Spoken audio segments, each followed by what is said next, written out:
ఎన్టీఆర్ జిల్లా విస్సన్నపేట మండలంలో పెను ప్రమాదం తప్పింది.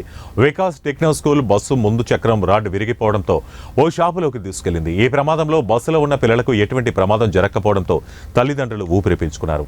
ఫిట్నెస్ లేని బస్సులకు ఆర్టీఓ అధికారులు ఎలా పర్మిషన్ ఇస్తున్నారని తల్లిదండ్రులు ఆవేదన వ్యక్తం చేస్తున్నారు. ఎప్పటికైనా అధికారులు స్పందించి ఫిట్నెస్ లేని బస్సులు నడిపిస్తున్న స్కూల్ యాజమాన్యంపై తగు చర్యలు తీసుకోవాలని వారు డిమాండ్ చేశారు.